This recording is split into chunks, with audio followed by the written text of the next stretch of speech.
students.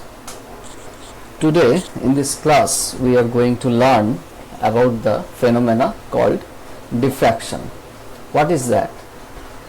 When a beam of light passes through a small aperture, that is a narrow slit or a hole, or it is incident on the sharp edge of an obstacle, then the geometrical shadow region will be seen just like a distribution of intensity. That is, where the shadow will be formed, it is supposed to be formed, there you can see bright dark, just like interference pattern, not exactly the interference pattern, but something like that. The fringes will be there. So this phenomena is called diffraction, and obviously this cannot be seen in your naked eyes. A telescope, of high resolution telescope, will be used for this purpose to see such redistribution of intensity into the geometrical shadow region.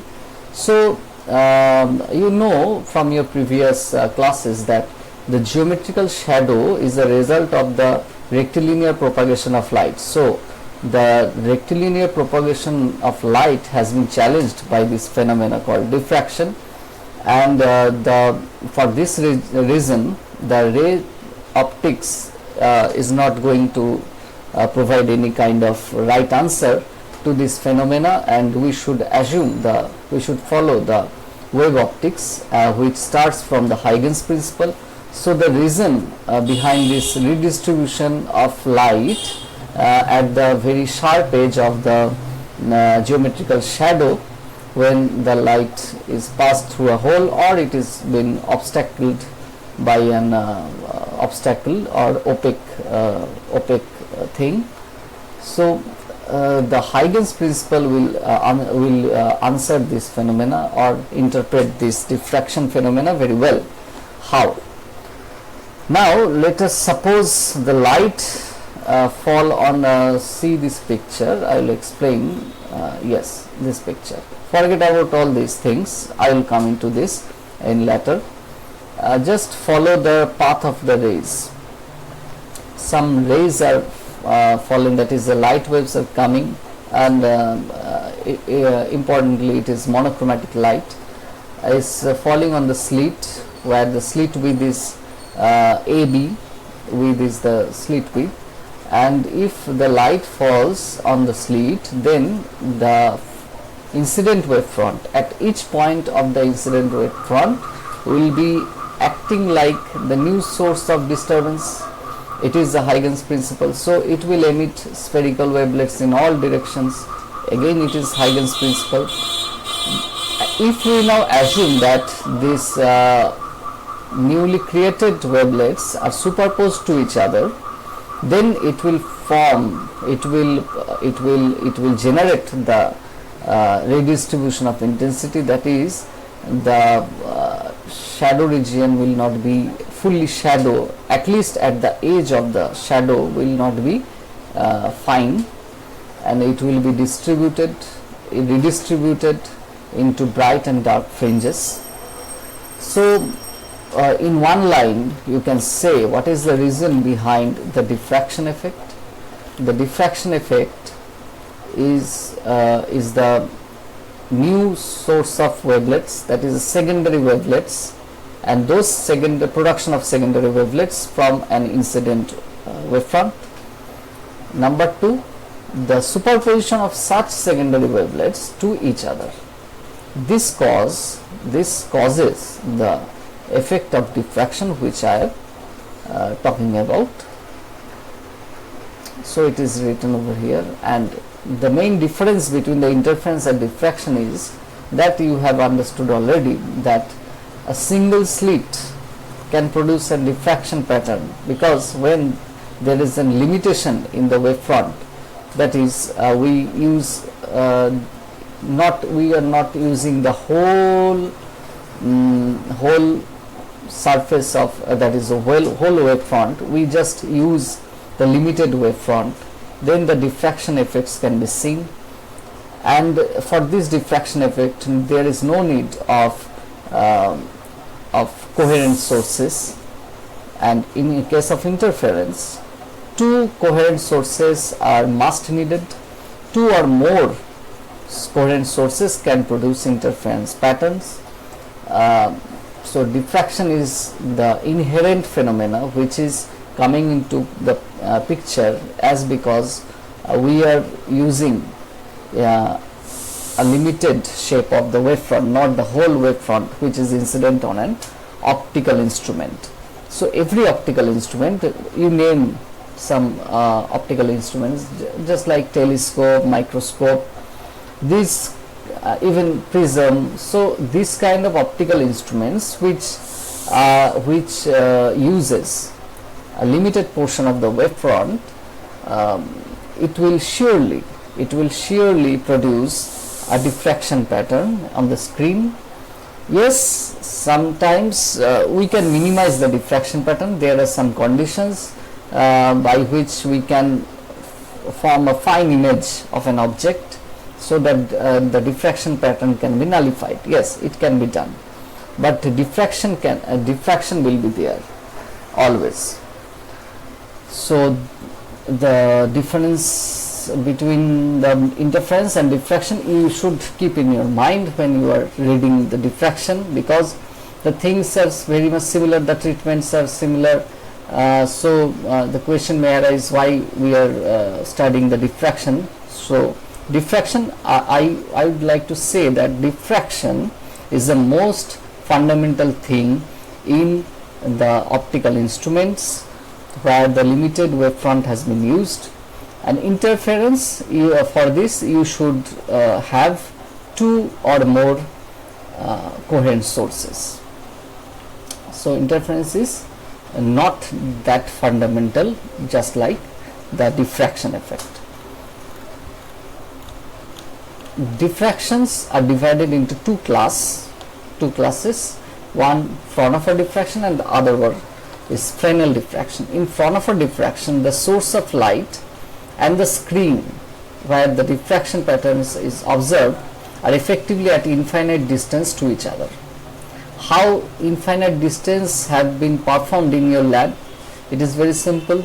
Just put the source at the focal plane of a convex lens and place the screen of another place your screen on the focal plane of another lens. So we know that if an object is placed at the focal point of a lens, of a convex lens, then the image will be formed at infinity. So the effective distance from this object and the image will be at infinite. And conversely, if you place if you fall parallel beam of light, then it can be thought that the lights are coming from the object which is residing at the infinity, and the image will be formed at the focal plane of the lens. So in this case also the effective object and image distance is infinity. So Fraunhofer diffraction pattern can be seen in such cases, and in case of Fresnel diffraction no such lenses are used, and the source and the screen will be at finite distance to each other. Okay, so it is written that either the source or the screen or the both are at infinite distances, are the finite distances from the diffracting aperture or the obstacles, that is from the slit or the obstacle opaque region. Now we are focusing only on the Fraunhofer diffraction patterns which is seen in the single slit experiment. Consider this picture again. Here the plane wavefront is incident on, plane wavefront is not drawn here because but the parallel rays are drawn, so you can understand that the plane wavefront is incident on this slit, and the limited portion, that is the wavefront may be big, but the limited portion, that is the AB portion of the wavefront, is allowed to pass through the slit, and each points in this limited wavefront AB acts as the secondary sources, and they will emit the secondary wavelets and they will superpose. So by the principle of superposition we can found that the resultant intensity at any point on the screen, and to converge those rays which are diffracted in various angles theta, we have used here lens L, so that we can see the diffraction pattern in our field of view, and m prime is the screen, and p0 is the middle point of the screen, that is a perpendicular drawn from the middle point on the of the screen of the slit to the screen, p0, and p is the end point on the screen.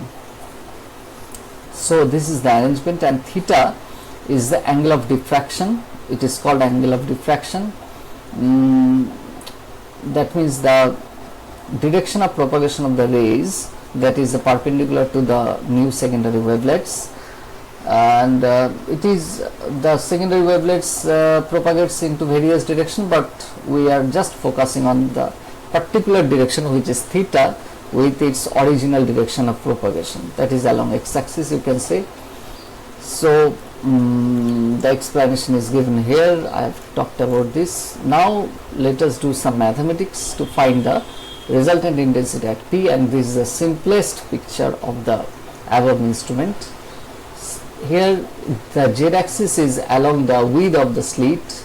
The width of the slit is taken as small a, and the midpoint is O, which is the origin of our system. So 0 0 it is written over here, and the original direction of the propagation of the incident light is the x-axis. So, and we are talking about the angle theta. Oh, it is, I have forgotten to denote that this angle is theta. In this picture, this angle is theta. So and r is the distance of the screen from the point of investigation, which is P in the screen, and P0 is the midpoint of the screen, that is the perpendicular drawn from the point O on the screen, that is the foot of the perpendicular is called the P0, which is the midpoint, and obviously the distance between the slit and the screen may be thought is nearly equal to the focal length of the lens, because we have used a lens to convert the rays on the screen. So it is nearly equal to the focal length, and the lens is very close to the slit, and slit is very much small. So this assumption is very good assumption. It is not crude one, it is for practical purpose. Now set the coordinate of the lower part of the slit, which is minus a by 2, and the upper part is plus a by 2, and just consider a very small element of the slit dz, which is at the distance z from the midpoint of the slit O. So dz is a fine line element which from which the light comes through this direction, rho, which is r minus z sin theta. It is from the geometry you can write this, where z is this, so hypotenuse, and the perpendicular is r sin theta, sorry, z sin theta. So z sin theta is the path difference between these two rays. Okay, one ray is OP and the second one is coming from dz to P. This length is shorter than smaller, you can see from here. So it is r minus z sin theta. A very simple trigonometric calculation will provide you this result. Now the intensity of P, we are going to find first here the field, the light field responsible for producing the intensity or the brightness or the darkness at the point P. You know the light is an electromagnetic wave, so electric field and magnetic field are there to produce the light, electromagnetic wave, and among the between the two fields, that is the electric field and magnetic field, you will study, when you will study the electromagnetic theory, you will get the result that the electric field is c time greater than the magnetic field. So we are focusing on the electric field, and when we are talking about the light field, you should imagine that we are talking about the electric field within the electromagnetic radiation, that is within the light. and we are first going to calculate the light field at this point P, then by taking the square amplitude of the light field, which is oscillatory in nature because it is a wave. So the square amplitude of the light wave will give you the intensity at the point P, that is the square amplitude of the electric vector will give you the intensity at the point P. So let us do the mathematics or calculation. Now the electric field produced at the screen at the point P due to the element dz is proportional to dz. If you elongate this dz and take the higher length of dz, that is, if dz is increased, then much amount of light will come at the point P. So there are so many points will be there. So increasing the length of dz means you are increasing the number of secondary points, secondary source of new disturbance. That is, it generally will increase the light at P. So the light intensity at P, that is a light field, that is a field vector or the electric field at P, will be proportional to the element dz, and also it is proportional to the phase part of the light, that is sine omega t minus 2 pi by lambda into rho. Omega and lambda are well known things, angular frequency and the wavelength of the wave used, and this is the monochromatic wave, so lambda omega are constant and the light propagates through the free space or air or a homogeneous medium is thought. So omega and lambda are constant terms. Now if we write together these two relation, we can write dE is equal to k, a proportionality constant, dz into sine omega t minus 2 pi by lambda into rho. Rho is the distance from dz to the point P, and it is we have found already that it is r minus z sine theta. So now it is very advantageous to write the sine term into the complex form, that is the sine can be expressed as, sine theta can be expressed as the imaginary part of e to the power I theta. So it is we have taken the advantage of writing so, because the calculations will be easy for us if we assume that, and finally we will consider the original result where there is no complex term, it is the real terms we will consider.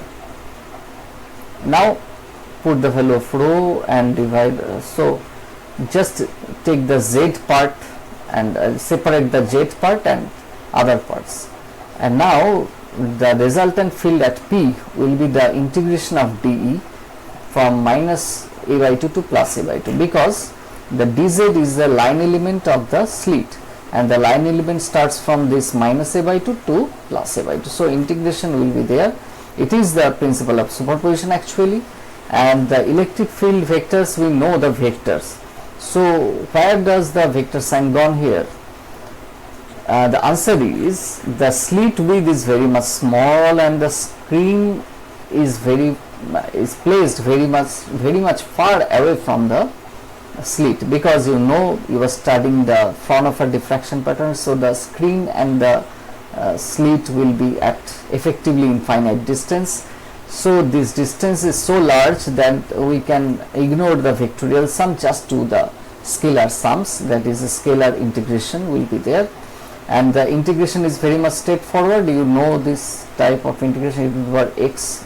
Oh, I have forgotten to write dz also here. There will be dz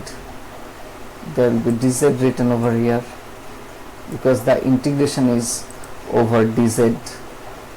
Okay, so z dz it will power some constant into z, and dz it is very much easy to done, and the result will be like this: k a sine alpha by alpha, it will power this term, and where alpha is this term, this factor is assumed as alpha because it is very much advantageous factor which will be used in our latter half calculations. So this term is alpha, pi a sin theta by lambda. It should be remembered also in doing mathematics, in doing numericals.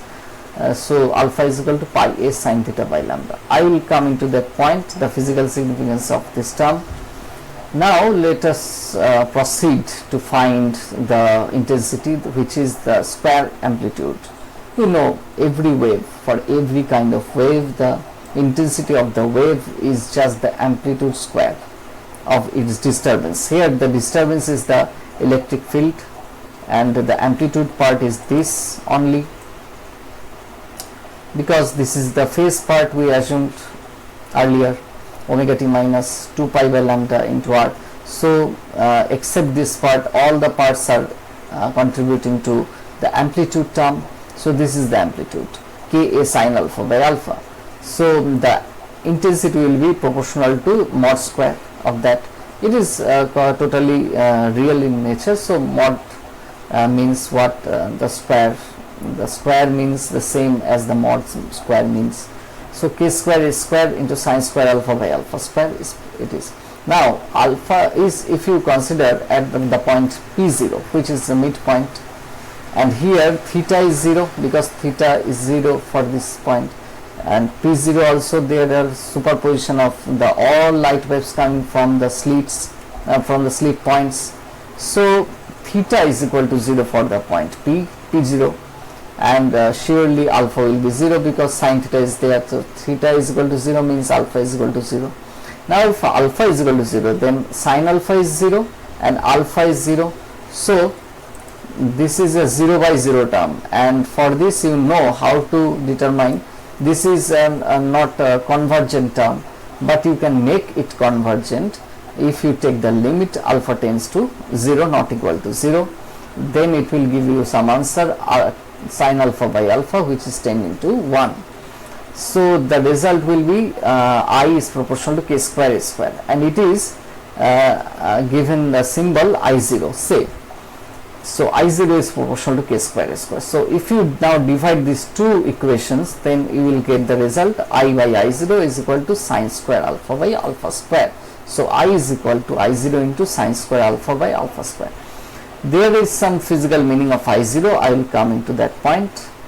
Yes, the next topic is that the discussion on the intensity distribution. You can see the intensity is not a constant term. It is depends. It depends on the alpha, where alpha again depends on theta. So angular distribution is there. So if you change the points of investigation P from here to there, the angle theta will change. Here the angle will be increased, and if you shift P towards the P0, then angle will be decreased. And for these changes in the angles theta, that is angle of diffraction, you will observe some different kind of intensities on the screen. Let us now discuss whether the screen intensities are uniform or not, or how the non-uniformity comes into play. So just derivative, take the derivative I with respect to alpha, it will be 0 if the intensity is maximum at some point or minimum at some point on the screen. It will give you this result, and from this we will encounter two conditions, that is sin alpha is equal to 0 and the other condition is alpha is equal to tan alpha. So take the first condition first, sin alpha is equal to 0. Now sin alpha is equal to 0 means alpha is equal to plus minus n pi, where n is an integer 0, 1, 2, 3 everything.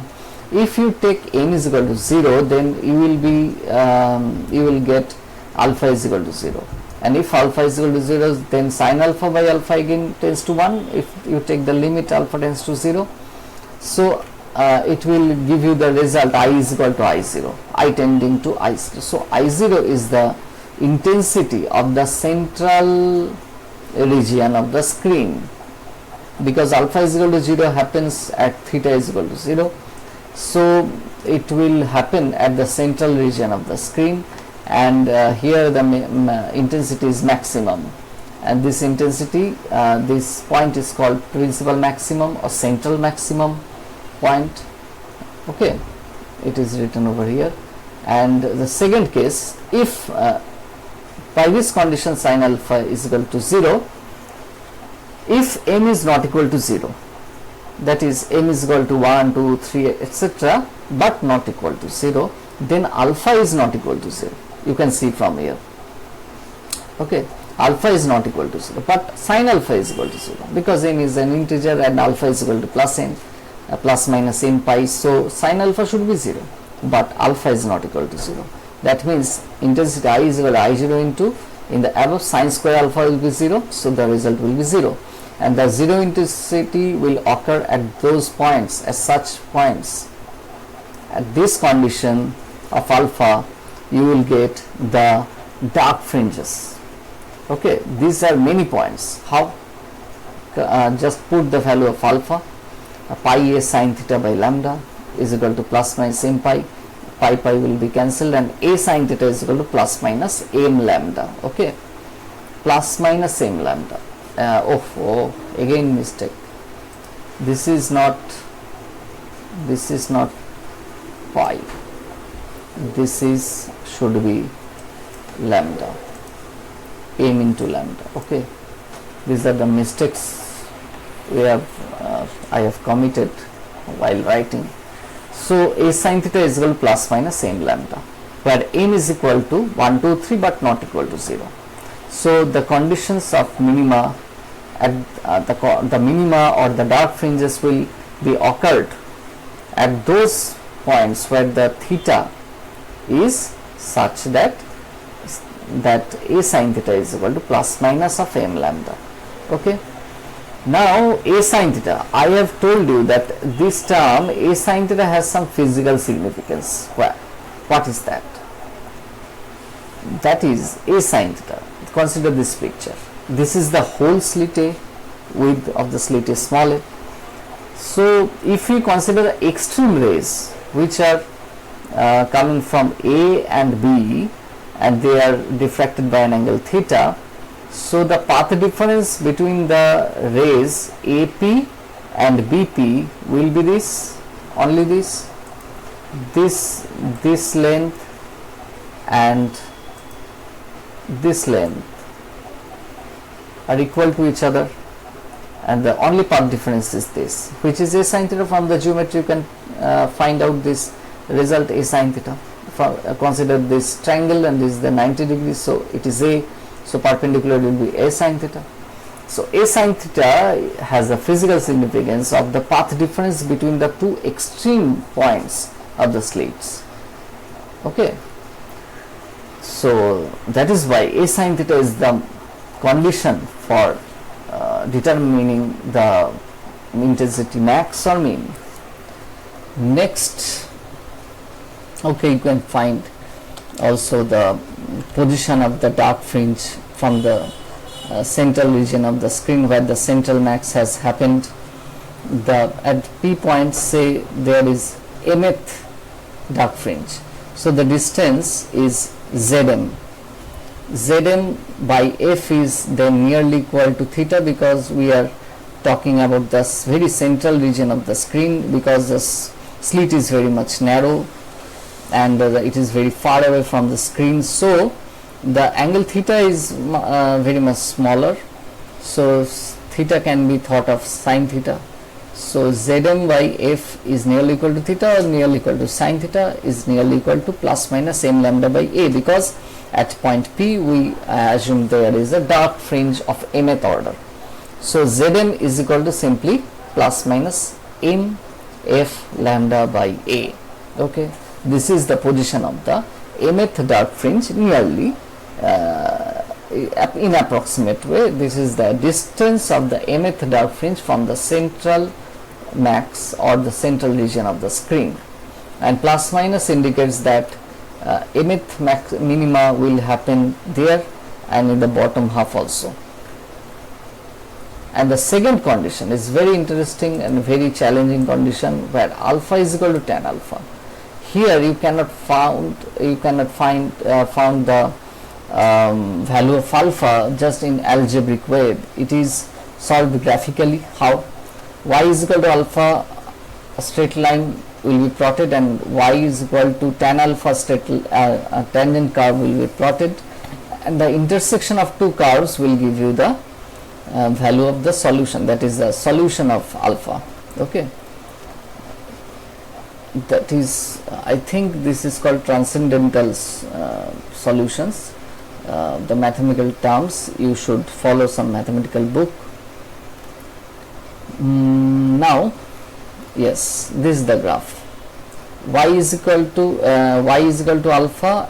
It is making 45 degree to each of the axis, and these are the tan alpha curves. Tan alpha curves, you know, have asymptotes at pi by 2, 3 pi by plus minus pi by 2, 3 plus minus 3 pi by 2, plus minus 5 pi by 2, because at those points tan alpha will give you infinity. So these are the asymptotes, and the curve will follow like this. This is a very rapidly increasing function, so rapid increase and then asymptotic nature. And at pi tan alpha is 0, at 0 tan alpha is 0, 2 pi it is 0, minus pi minus 2 pi, they are 0. So the curve is this, and you can see the first cutting point it has 0, so alpha is equal to 0 is a formula, is a result of the equation alpha is equal to tan alpha. Alpha is equal to tan alpha, this equation is satisfied for alpha is equal to 0. Then it will be satisfied for nearly 3 pi by 2, which is not exactly 3 pi by 2, that is 1.5 into pi, it will be not that, because graphical solution will tell you that the answer is plus minus 1.43 pi, because plus is here, it is the value of 1.43 into pi, that is very much closer to 3 pi by 2, and minus here you can see here, okay, minus 1.43 into pi.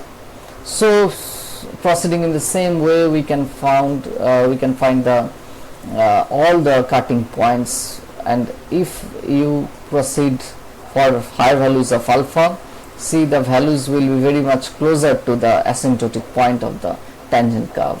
So the solutions are, in short, 0 plus minus 1.43 pi plus minus 2.46 pi.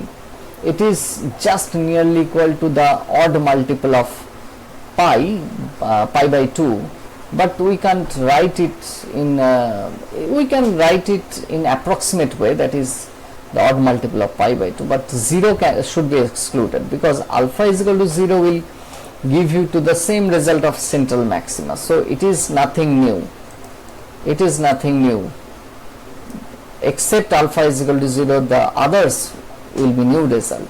What is that?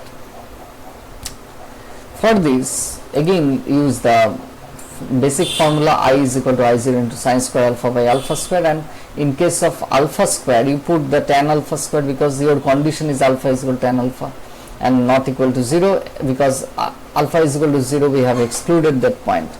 So alpha is equal to 0 is not 0. For this, alpha is put tan alpha, so tan square alpha is at the bottom, at the denominator, and then the result will give you I0 cos square alpha. So I is equal to I0 into cos square alpha, we know that, and for alpha not equal to 0, and we know that for simply we know that cos alpha is less than equal to 1, so I will be less than equal to I0. Okay, here it is written less than I0, equal to is not there, because alpha is not, alpha is very much nearly equal to odd multiple of pi by 2, that is 1.43, 2.46, 3.47. okay, so in this value cos have very small value, so its square is smaller, even smaller, so I is very much smaller than I0. So it is not dark completely, but this is not central or principal maxima, it is something diminished with respect to the central maxima, and so they are called secondary maxima. Okay, we can find the intensity of the secondary maxima. First consider the first secondary maxima, which will appear at alpha is equal to this point. So put alpha is equal to 1.43 pi, and the result will be nearly equal to I0 by 22.2. So it is of intensity, it is of 1/22th intensity of the central maxima. see the secondary maxima intensity will be 1 by nearly 62, that is 62 half of the central maxima I0 and so on. So in our naked eye or in our optical instruments, 2-3 central maxima secondary maxima can be seen. Okay, after that I am talking about from my experience that I have seen 3 of them on the either side, okay, of the central maxima at my very best performance of the experiment. So you can find that you can check yourself at what the number of secondary maxima you can clearly see from the experiment of single slit. You should find it your experiments in your lab. So the condition in brief is alpha is equal to this, and put the value of alpha pi a sin theta by lambda, and pi will cancel from each side. So a sin theta, that is the path difference between the two extreme points of a slit, will be is equal to plus minus 1.43 lambda and so on. So the final distribution curve will be like this.